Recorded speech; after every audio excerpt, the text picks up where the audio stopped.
Crown would like to call Officer Keith Pressey to the stand. Please state your full name for the court. Keith Brian Thomas Pressey. Please spell your last name. Pressey. Do you swear to tell the truth, the whole truth, and nothing but the truth, so help you God? Yes. Who are you employed by, and what are your responsibilities? I'm employed by the Ministry of Municipal Affairs and Housing with the Investigative Enforcement Unit.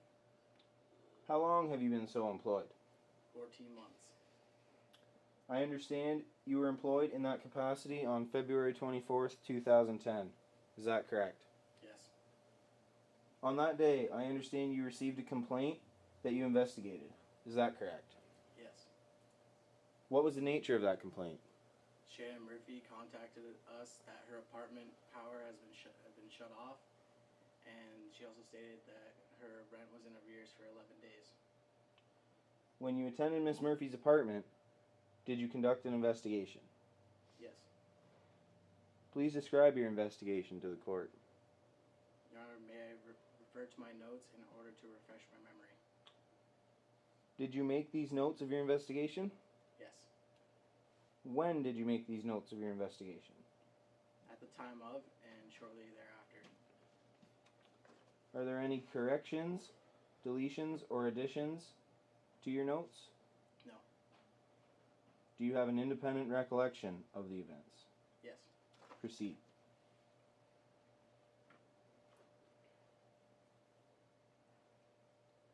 At approximately 11:15 a.m. on February 24th, 2010, I attended the apartment of complainant Shannon Lee Murphy.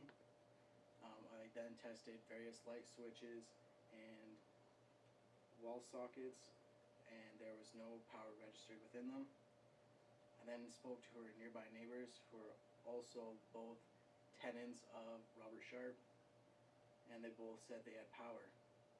Further in my investigation, I noticed the panel outside labeled Apartment 2 was locked out. I then determined the power to Miss Murphy's apartment had indeed been shut off. You mentioned in your testimony that you spoke with the defendant. Is that correct? Yes. Please describe your conversation with the defendant. I arrived at approximately 1:30 p.m. on that day, and I told Robert Sharp that I had been investigating that Miss Murphy's apartment had been electrical panel had been locked and shut out, and he then stated he wondered when the police were coming in order to ask him about the power being shut off.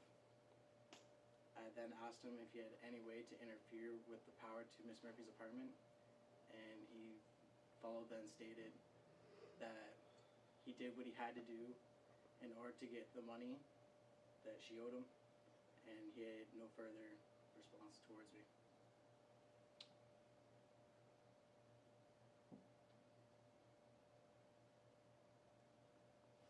I then